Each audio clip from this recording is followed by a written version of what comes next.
எல்லோருக்கும் வணக்கம். ஓம் நம சிவாய. தங்கனத்தோம் என்று சொல்லியே சம்பந்த கதை சொல்லவும். தங்கனத்தோம் என்று சொல்லியே சம்பந்த கதை சொல்லவும்.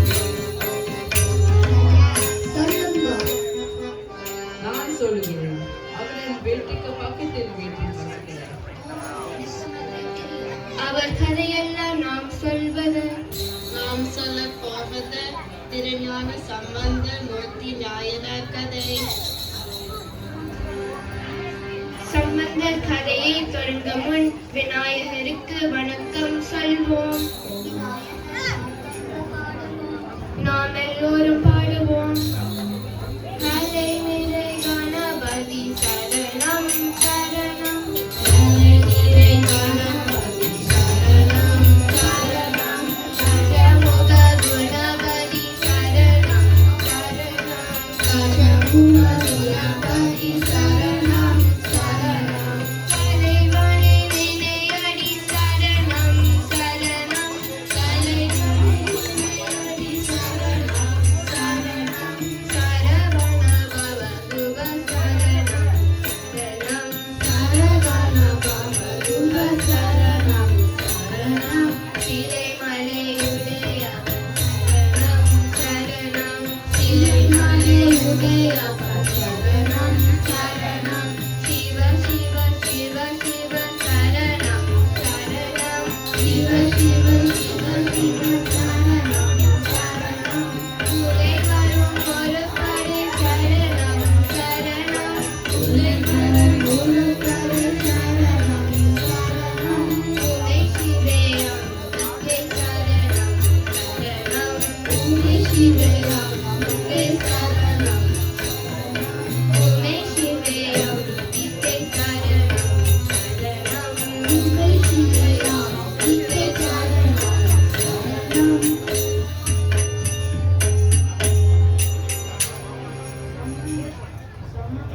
காலத்தில் வாழ்ந்தார். சம்பந்தர் 7ஆம் நூற்றாண்டில் வாழ்ந்தார். அவர் சோழ நாட்டில் சீர்காழி என்ற ஊரில் பிறந்தார். அவருக்கு தாய் தந்தை இல்லையோ? தகப்பனார் சிவபாத விருதையார், தாயார் பகவதியார்.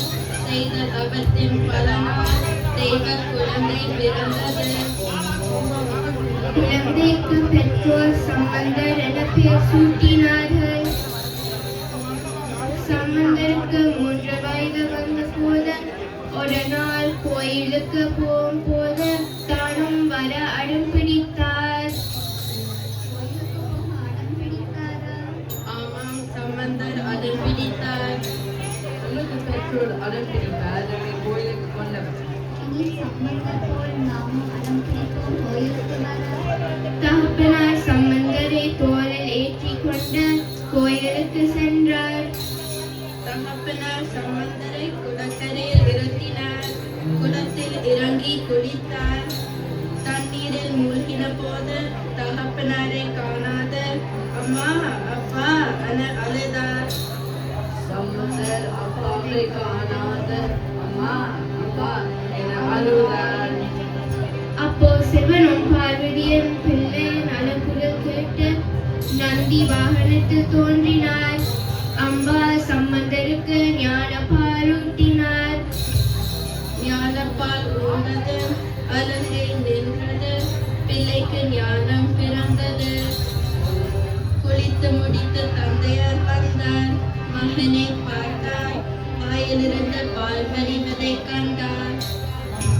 கோபம் கொண்டு யார் உனக்கு பால் தந்தது என்று கேட்க சம்பந்தர் பாடல் மூலம் பதில் சொன்னார். எல்லோரும் அப்பாடலை பாடுவோம். தோடுடைய செவியன் விடையறியோர் துவர் தோடுடைய செவியன் விடையறியோர் துவர் காடுடைய சுடலை கொடி தூக்கிய உள்ளம்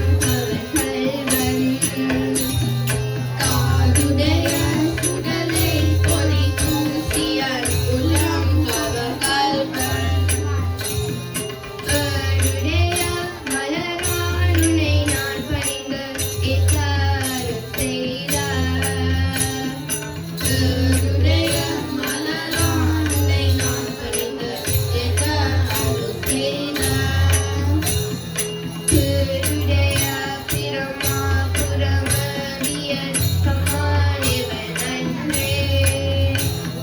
தேருடைய பிரமா புரவதிய சமாளிவன் அன்றே.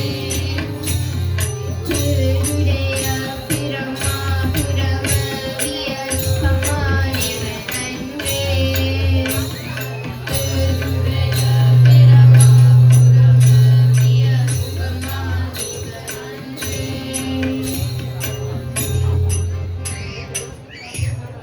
இது எங்கள் ஆசிரியர் நமக்கு சொல்லி தந்த பாடல் அல்லவா?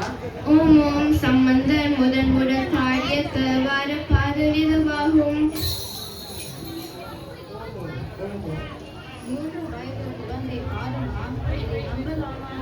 நம்பலாம் சம்பந்தர் ஞான குழந்தை. அன்று முதல் தந்தையார் பிள்ளையை தூக்கி கொண்டு கோயில் கோயிலாகச் சென்றார். போகும் கோயில்கள் எல்லாம் தேவாரம் பாடினார்.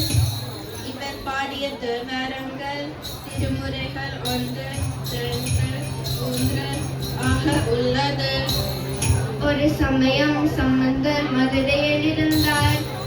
அப்போது மன்னன் பூன்பாண்டியன் சமண சமயத்தை சேர்ந்து இருந்தான். அரசி மங்கை கரசி ஞான சம்பந்தர் மதுரையில் இருப்பதை அறிந்தார். அவர் ஞான சம்பந்தரிடம் பாண்டிய மன்னனை சைவ சமயத்துக்கு மாற்ற உதவி கேட்டார்.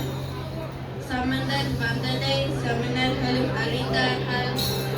சமணர்கள் தங்கள் சமயத்துக்கு சம்பந்தரால் தீங்கு வருமென பயந்தார்கள். அதனால் சம்பந்தர் இருந்த மரத்துக்கு தீ வைத்தார்கள். ஞான சம்பந்தர் தீக்கம் பயம் கொள்ளவில்லை. நீக்க பயமில்லையா? இல்லை, அவர் ஞான குழந்தை. தீயே பயமே சென்ற பாண்டியனை சேர்க்கவே என்றார். அதனால் பூன்பாண்டியனுக்கு சூழ நோய் வந்தது. பாண்டியனின் நோயை தீர்க்க சம்பந்தர் ஒரு பக்கமும் சமணர்கள் மறுபக்கமும் முயற்சி எடுத்தார்கள்.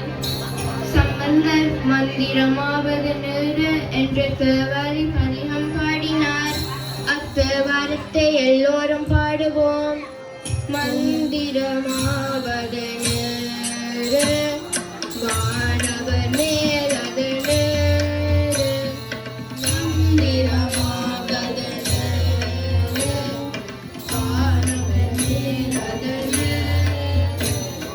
சுந்தரமாவது நேரு துடிக்கப்படுவது நேரு. சுந்தரமாவது நேரு துடிக்கப்படுவது நேரு. தந்திரமாவது நேரு சமயத்தில் உள்ளது நேரு. தந்திரமாவது நேரு சமயத்தில் உள்ளது நேரு. செம்புகள் வாயுமை பங்கன் திரு ஆலவாயான் திருநேரே. செம்புகள் வாயுமை பங்கன் திரு ஆலவாயான் திருநேரே. பாண்டியனின் வலது பக்கம் சுகமானது. சமணர்கள் தோற்றார்கள். இடப்பக்கத்தையும் சம்பந்தரை சுகமாக்கினார். அத்துடன் கூனம் நிமிர்ந்தது. இதனால் மன்னன் சைவ சமயம் சேர்ந்தார். மக்களும் சைவ சமயம் சேர்ந்தார்கள். ஞான சம்பந்தர் பல அற்புதங்களை நடாத்தினார். சைவ சமயம் மீண்டும் உயர்ந்த நிலைக்கு வந்தது. சைவ சமயம் மீண்டும் உயர்ந்த நிலைக்கு வந்தது. ஞான சம்பந்தர் 16 வயதில் இருக்கும்போது அவர் பெற்றோர் திருமணம் செய்து வைத்தனர். பெண் திருநல்லூரில் பிறந்த பூர்ணாம்பிகாவர். திருமணத்துக்கு நியாயந்தர்கள் உறவினர் வந்திருந்தார்கள். ஆஹா, திருமணத்துக்கு நாயகர்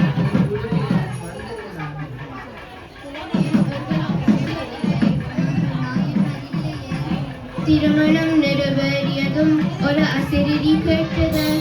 இப்பொழுது ஒரு ஜோதி தோன்றும், ஜோதி ஊடாக